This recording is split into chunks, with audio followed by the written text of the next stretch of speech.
आम्ही पेंटर विकास आघाडीच्या माध्यमातून आणि काँग्रेस पुरस्कृत उमेदवार आपण या ठिकाणी चांगल्या फरकाने आणि भरघोस मताने आपण या ठिकाणी निवडून आलो आहात. 2025 ते 2030 या पद्धतीचा कालावधी आपल्याकडे आहे. आपण कशा पद्धतीने विजन या अंतर्गत आपण ठेवलेलं आहे? आज मी सर्वप्रथम पहिले माझ्या जनतेचे मी आभार मानतो. सुरुवात अशी करतो की मला माझ्या जनतेने म्हणजे धनशक्ती विरुद्ध जनशक्ती असा एक फार मोठा सामना होता. तर जनशक्तीने माझा विजय दिलेला आहे आणि त्यामुळे मी जनता जनार्दन जनतेचे पहिले मनापासून आभार मानतो. त्यांनी मला नगरसेवक पदी विराजमान केलेला आहे.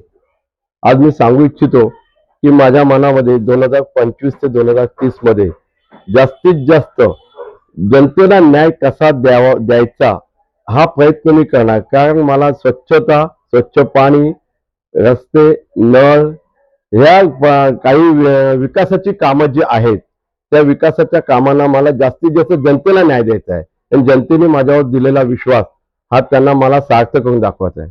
त्यामुळे मी पहिल्यांदा सगळ्यांचे माझ्या वॉर्डमध्ये जनतेचे मनपूर्वक अगदी आभार मानतो. आपल्या प्रभागामध्ये आपला येणाऱ्या काळातला विजन काय असणार? सर्वप्रथम प्रभाग 2 मध्ये मी स्वतः वैयक्तिक चालत गेलो असताना मला रस्त्यांची खूप अडचणी आलेल्या आहेत. सगळीकडेच खड्डे आहेत. मला मला रस्त्यांची कामं करायची आहेत आणि पाणी खूप म्हणजे दूषित पाणी आहे. जास्तीत जास्त पाणी स्वच्छ कसं देता येईल तेही माझ्या प्रभागामध्ये मी बघणार आहे. तसेच माझ्या प्रभागामध्ये काही ठिकाणी 10-10:30 वाजता पाणी जातं. एक 8-8:30 पर्यंत म्हणजे लेडीजना 8-8:30 पर्यंत पाणी जर आलं त्यांची ती सगळ्या कामं होऊन जातात. त्यासाठी एक मी फक्त पाण्याची एक सोय करण्याचा प्रयत्न करणार. स्वच्छता, गटारे जे आहेत ते जास्तीत जास्त चांगली करण्याचा प्रयत्न करणार आणि माझ्यावर जो टाकलेला जनतेने विश्वास आहे त्याला न्याय द्यायचा प्रयत्न करणार. आपण नगरपालिकेमध्ये आता जाणार आहात. नगरपालिकेमध्ये एकीकडे सत्ताधारी आणि दुसरीकडे विरोधक अशा पद्धतीचं त्या ठिकाणी त्या पक्षाला प्राधान्य द्याल किंवा कुठल्या आघाडीला प्राधान्य द्याल? मी आज सांगू इच्छितो मला जनतेने निवडून दिलेला आहे. तर आज जनतेचा विकास होण्यासाठी जनतेचा मी कौल घेणार आणि जनतेला विचारणार की आपल्याला कोणाकडे बसायचं आहे. त्यांनी दिलेला कौल मी मान्य करणार आणि मी विकासाची कामं जिथे होतील तिथे मी माझे प्रयत्न करणार आणि त्यांच्या बाजूने असणार. आपण या ठिकाणी विजयी झालेला आहात आणि विजयाचे श्रेय आपण कोणाला देणार आहात? सर्वप्रथम मी माझ्या आई वडिलांचं नाव घेतो. माझ्या वडिलांची एक इच्छा होती ती पूर्ण आज त्यांच्या आशीर्वादाने झालेली आहे.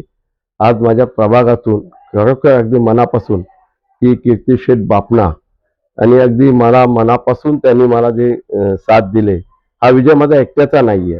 तर माझ्यासोबत कीर्तिशेठ बापना, विवेक अनंत भट, स्वरूप गोसाळकर, योगेश निकारे, माझा स्वतः भाऊ जीवन पाटील, माझं कुटुंब आणि मला एवढी साथ दिली आणि सहकार्य खूप लोकांची नावं मला घ्यायची आहेत. अशोक जैन की ज्यांनी मला सतत साथ दिली की अशा लोकांमुळे माझा हा विजय झालेला आहे आणि माझ्या जनतेचा विजय. मला ब्राह्मण समाज, मला मारवाडी समाज, गुजराती समाज, वाणी समाज, मराठा समाज, आगरी समाज सर्व समाजाने मला पाठिंबा दिला आणि म्हणून मी माझा हा यश प्राप्त केलेला आहे.